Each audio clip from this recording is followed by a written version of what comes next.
आप सब जानते हैं ओडिशा में क्या हो रहा है, और उसको बोलने से पहले मंच पर बैठी हुई मेरे साथ एआईसीसी की सचिव मेरी कोलीग रोजिना तिर्की जी, एआईसीसी के नेशनल कोऑर्डिनेटर सोशल मीडिया के सुमित दुबे जी, सुष्मिता जी, जयश्री जी, हम आपके बीच में एक बहुत अहम मुद्दा लेकर आए हैं।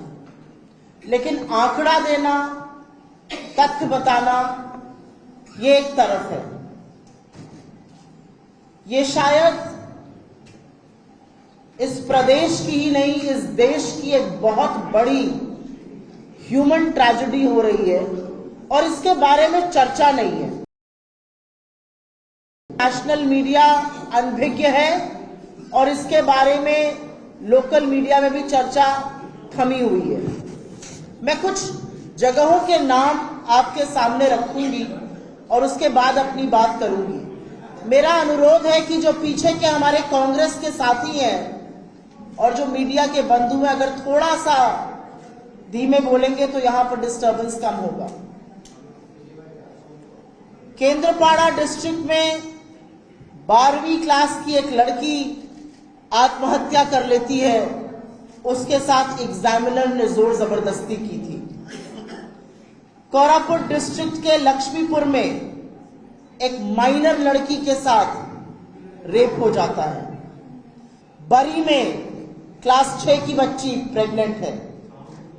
पिपलीपुरी में क्लास 10 की बच्ची प्रेग्नेंट है। और यही नहीं, मुख्यमंत्री के गृह क्षेत्र 2022 में क्योंझर में एक अमानवीय घटना हुई, एक लड़की का रेप हुआ, उसकी हत्या हो गई। आरोपी की मुख्यमंत्री के साथ, आरोपी की तमाम बीजेपी के बड़े नेताओं के साथ फोटो है। वो बीजेपी युवा मोर्चा का उपाध्यक्ष था। उसके खिलाफ आज तक कोई ठोस कदम नहीं उठाया गया। ये हो गए नाम, ये हो गए चेहरे, लेकिन आंकड़े इससे भी ज्यादा भयावह हैं। आंकड़ों के मुताबिक, और ये हम अपने घर से आंकड़ा नहीं लाए हैं, ये कांग्रेस पार्टी का आंकड़ा नहीं है, ये आंकड़े सदन में सरकार ने बताए हैं। और जो यहां के पुलिस के आंकड़े, उसके बेसिस पे आपके सामने कुछ आंकड़े रख देती हूं।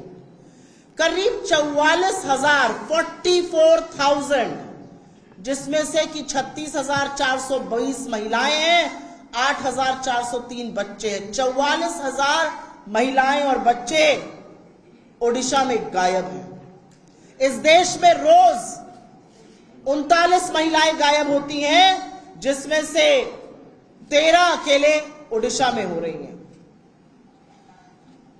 और क्या यह सिर्फ बीजेडी के वक्त हो रहा था और बीजेपी के बाद राम राज्य आ गया है? असल में 9 महीने की जो पिक्चर है वो और भी भयावह है।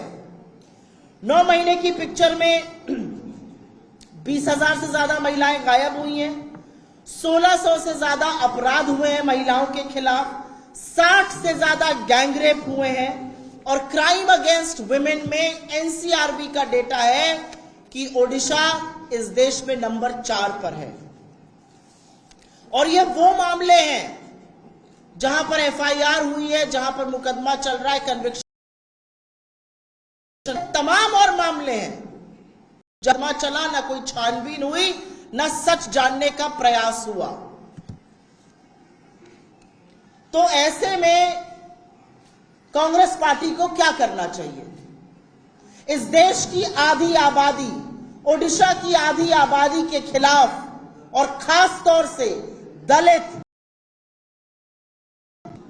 और आदिवासी बेटियों के साथ ये खतरनाक षड्यंत्र, ये हवस का गंदा नंगा नाच किया जा रहा है। कांग्रेस पार्टी को क्या करना चाहिए? मुझे लगता है हमें वही करना चाहिए जो अभी हम कर रहे हैं। मुस्तैदी से इस पे आवाज उठानी चाहिए, और इससे बड़ा कोई मुद्दा है ही नहीं ओडिशा में। तमाम ऐसे मुद्दे हैं जो हम उठाना चाहते हैं, लेकिन उन मुद्दों की क्या सार्थकता है, उन मुद्दों की क्या जरूरत है, जब आधी आबादी के खिलाफ हवस का इतना गंदा नंगा नाच चल रहा है। और यह उस राज्य में हो रहा है जहां पर देवी सुभद्रा की पूजा होती है। यह उस राज्य में हो रहा है जहां पर उप मुख्यमंत्री महिला है। ये उस राज्य में हो रहा है जहां की स्पीकर महिला है, और बहुत खेद के साथ कहना पड़ता है ये उस राज्य में हो रहा है जहां से इस देश की प्रथम नागरिक, the first citizen of India, महामहिम राष्ट्रपति द्रौपदी मुर्मू जी आती है। किस तौर से हम इसको बर्दाश्त कर सकते हैं? क्योंकि ये पूरी मिली भगत है। जो आंकड़े हैं वो बीजेडी के सरकार के दौरान भी थे, हमने देखा कितना कलंकित था, लेकिन तब बीजेपी के 30-30 एमएलए थे, वो एक शब्द नहीं बोलते थे, चू नहीं करते थे। अब जब बीजेपी सत्ता में आई है तो बीजेडी चुप बैठी हुई है। ये जो मिली भगत है, ये जो काली करतूतें हैं, उस पर पर्दा डालने की कोशिश है। इसमें बीजेपी और बीजेडी पूरी तरह से मिली हुई है। और मैं एक महिला होने के नाते कहती हूं, और मैं इन 3 और महिलाओं के बेसिस पर यह कहती हूं कि मुझे फक्र है, और हम लगातार इस पर चर्चा कर रहे हैं, हम लगातार सदन में इस पर जवाबदेही मांग रहे हैं सरकार की। और सरकार के लोग कहते हैं सदन में तो विपक्ष का काम है मुखालिफत करना, खिलाफत करना, हमारे विरोध में बोलना। जी नहीं, विपक्ष का काम विरोध करना नहीं है। विपक्ष का काम आपको जवाबदेह बनाना है। विपक्ष का काम उन लोगों की आवाज को उठाना है जिसको आप दबा रहे हैं। और आज की तारीख में उड़ीसा में अगर किसी की आवाज बुलंदी से गूंजनी चाहिए तो वो इस देश की आधी आबादी की, उन छोटी छोटी बच्चियों की है जिनका बचपन, जिनका भविष्य रौंदा जा रहा है। रेजिडेंशियल स्कूल्स में ये हो रहा है, वहां पर कोई विजिटर्स नहीं होते हैं। किसकी जिम्मेदारी है? क्या सरकार की, क्या प्रशासन की? कोई जिम्मेदारी नहीं है। एजुकेशन मिनिस्टर से लेकर एजुकेशन सेक्रेटरी, एडीएम, तमाम चीजें होती हैं महकमे में। क्या मुख्यमंत्री को जाके दौरे नहीं करने चाहिए कि इस तरह का नंगा नाच क्यों हो रहा है हमारी बच्चियों के साथ? जवाब में कहा जाता है हम सुभद्रा स्कीम चला रहे हैं। लानत है आपके 27 रुपए रोज की स्कीम पर। आप सुरक्षा नहीं दे पा रहे हमारी बेटियों को। हमारी बेटियों के कंकाल मिल रहे हैं, हमारी बेटियों के साथ गैंगरेप हो रहा है और उनकी निर्मम हत्या हो रही है। आपकी स्कीम किसी काम की नहीं है, क्योंकि 27 रुपए में 1 लीटर दूध नहीं आता आज की तारीख में। यह असलियत है आपकी। मेरा अपना मानना है, हम लोगों ने पहले इस पर 3 बार सीएम आवास का घेराव किया है। हमने करीब 35 जिलों में कलेक्ट्रेट आवास का, उनके कार्यालयों का घेराव किया है। और अब 27 तारीख को, आने वाली 27 तारीख को हम एक बड़ा घेराव विधानसभा का करने जा रहे हैं। यह हमारे लिए शक्ति प्रदर्शन नहीं है, यह हमारे लिए एक सोती हुई निर्मम सरकार को जगाने का तरीका है। और मैं अब कुछ बातें राष्ट्रीय परिप्रेक्ष्य में बोलना चाहती हूं, क्योंकि यह पैटर्न हमने देखा है। मैं उत्तर प्रदेश से आती हूं, वही उत्तर प्रदेश जहां पर जब हाथरस में बेटी को 2:30 बजे रात को फूंका गया तो यही बीजेपी वाले उस पीड़िता को बदनाम कर रहे थे, और संरक्षण लगातार आरोपियों को, दरिंदों को दिया जाता है। वही उत्तर प्रदेश जहां पर बीजेपी का एक नहीं 2-2 एमएलए बेटियों के साथ हुई हैवानियत के दोषी पाए गए, आरोपी नहीं। चाहे वो कुलदीप सिंह सेंगर हो या चाहे वो रामदुलार गौंड हो। यह सिलसिला हमने बृजभूषण सिंह के साथ देखा, यह हैवानियत हमने मध्य प्रदेश में देखी, यह हैवानियत हमने हर उस जगह देखी जहां पर बीजेपी का पहला कदम होता है संरक्षण, आरोपी को, दरिंदे को, हैवान को देना। बेटियां भगवान भरोसे छोड़ दी गई है। किस मुंह से बीजेपी बात करती है सुभद्रा योजना की? किस मुंह से बीजेपी बात करती है बेटी बचाओ बेटी पढ़ाओ की? बेटियां तो असल में बीजेपी से बचानी है, बेटियां इनके कुशासन से बचानी है। और इसीलिए मेरा अपना मानना है, और क्योंकि धर्म में आस्था है तो यह जरूर कहूंगी, प्रभु जगन्नाथ की धरती है ये। श्री कृष्ण ने द्रौपदी की लाज बचाने के लिए तार खोल दिए थे। श्री कृष्ण वो हैं जिन्होंने अपने सखी के लाज बचाने के लिए अवतार लिया और उसके सम्मान में महाभारत हुई। और गीता का उपदेश दिया, तो पूरी की पूरी भारतीय जनता पार्टी धृतराष्ट्र बनी बैठी रहेगी और बेटियों के साथ कुकर्म होंगे, ये हम कतई बर्दाश्त नहीं करेंगे। मैं इसी मंच से कुछ सवाल उठाना चाहती हूं और सवाल के बाद हमारी कुछ मांगे हैं। इस मंच से ये सवाल उठाने इसलिए जरूरी है क्योंकि सोती हुई सत्ता जागे। खत्म करने से पहले मैं कुछ सवाल हैं जो आपके सामने रखना चाहती हूं। सरकार ये मानने को कब तैयार होगी कि ओडिशा में बेटियों के साथ हैवानियत हो रही है? सरकार के नेता, सरकार की डेप्यूटी चीफ मिनिस्टर, सरकार की स्पीकर, सरकार के मंत्री, सरकार के मुख्यमंत्री कब उन बेटियों के यहां जाएंगे और उनको यह आशा और विश्वास दिलाएंगे कि उनके साथ न्याय होगा? क्या सरकार के नुमाइंदे, क्या सरकार के लोग उन बेटियों के परिवारों से मिलने के लिए तैयार है जिनके साथ यह हैवानियत हुई है? क्या सरकार को यह अंदाजा है कि अगर एक क्लास 6 की बच्ची प्रेग्नेंट है तो उसका भविष्य में क्या होगा? सरकार अपनी चुप्पी सेक्सुअल एक्सप्लॉयटेशन पर, यौन शोषण पर कब तोड़ेगी? सरकार ये कब मानेगी कि अधिकतम ये जो दरिंदगी है ये या तो आदिवासी या दलित या पिछड़े वर्ग से महिलाओं के साथ हो रही है? सरकार कौन से निर्णायक कदम लेने जा रही है? 44,000 जो महिलाएं और बच्चे गायब हुए हैं। सरकार क्या निर्णायक कदम लेने जा रही है जो दरिंदगी और जो यौन शोषण हो रहा है खुले आम रेजिडेंशियल स्कूलों में? क्या सरकार डिस्ट्रिक्ट वाइज डेटा देने को तैयार है महिला अपराध के खिलाफ जो चीजें हो रही हैं? सरकार कब इसको एक आपदा मानकर इस पर निर्णायक एक्शन लेगी? और सरकार में बैठी हुई उन महिलाओं से मेरा जरूर एक सवाल है, आप कब इसको राजनीतिक मुद्दा बनाइएगा?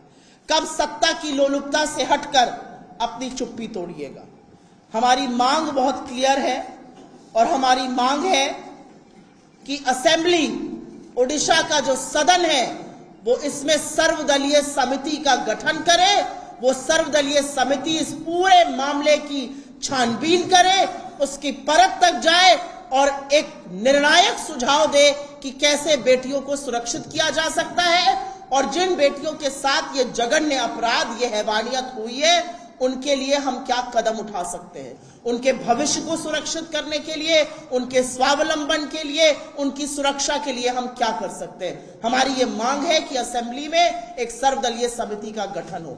कांग्रेस के विधायकों के साथ गाली गलौज करने से, कांग्रेस के विधायकों के साथ हाथापाई करने से, कांग्रेस के विधायकों को निलंबित करने से हम चुप नहीं बैठेंगे। हमारी आवाज और तेजी से गूंजेगी और जितनी महिलाएं निकल कर आ रही हैं वो बता रही हैं कि कितना महिलाएं इस कदर जो हैवानियत हो रही है उसके साथ। राजनीति किन मुद्दों पर होनी चाहिए, ये मैं बीजेपी से पूछना चाहती हूं। राजनीति किन मुद्दों पर होनी चाहिए? ये वो सरकार है जो आपको 400 साल पुरानी बात में उलझाए रहेगी और 40 साल आगे का सपना दिखाएगी। लेकिन अभी क्या हो रहा है?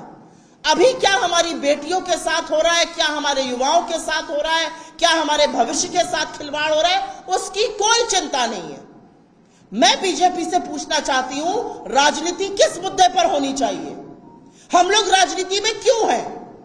हम राजनीति में इसलिए हैं कि हम सदन जाएं, चाय पकौड़ा खाएं और घर आ जाएं। हम राजनीति में इसलिए हैं कि जिन लोगों की आवाज को दबाया जाता है, जिन लोगों के साथ अन्याय होता है, जिन लोगों को न्याय नहीं मिलता है, उनके लिए हम अपनी आवाज बुलंद करें। और ओडिशा में यह सच है कि एक आपदा है जो लड़कियों के खिलाफ हो रही है। मेरा सिर शर्म से झुकता है कि ऐसा प्रदेश हो गया है यहां पर जहां पर लगातार लड़कियों का यौन शोषण हो रहा है। मेरी रूह कांपी ये सुनकर। मैंने एक्चुअली डेटा पे विश्वास नहीं किया था जब तक मैंने खुद वेरीफाई नहीं किया। मेरी रूह कांप गई ये सुनकर कि लगातार रेजिडेंशियल स्कूल्स में लड़कियों के साथ ऐसा हो रहा है। हम सबकी बच्चियां हैं, बीजेपी के लोगों की भी बच्चियां हैं। अगर क्लास 6 में पढ़ने वाली आपकी लड़की प्रेग्नेंट हो जाए और एक आदमी के यौन शोषण से प्रेग्नेंट हो जाए, अगर आपके राज्य में एक लड़की का कंकाल मिले जिसका गैंग रेप होकर उसकी हत्या कर दी गई हो, तो क्या वो मुद्दा हमें नहीं उठाना चाहिए? मुझे लगता है राजनीति में होने का मतलब है कि हम जो मूल मुद्दे हैं, जो जरूरी मुद्दे हैं, वो उठाएं। बीजेपी की चाल, चरित्र और चेहरा हमने देखा है। आपसे बहुत दूर नहीं है मणिपुर। मणिपुर में जब 2 लड़कियों को नंगा परेड कराया गया और आदमखोरों की भीड़ ने उसे नोचा, तो इस देश के प्रधानमंत्री ने 76 दिन तक अपनी चुप्पी नहीं तोड़ी थी। बार बार यहां पर गृह मंत्री और प्रधानमंत्री आते हैं, सरकार बनने के बाद 3-4 बार आ चुके हैं। क्या उन्होंने कभी इसकी खोज खबर करी? क्या उनको नहीं पता है ओडिशा में बेटियों के साथ क्या हो रहा है? और हम अगर उसकी आवाज को उठा रहे हैं तो ये राजनीति, अगर ये राजनीति है तो ऐसी राजनीति और होनी चाहिए जिससे कि बेटियों की आवाज गूंजे।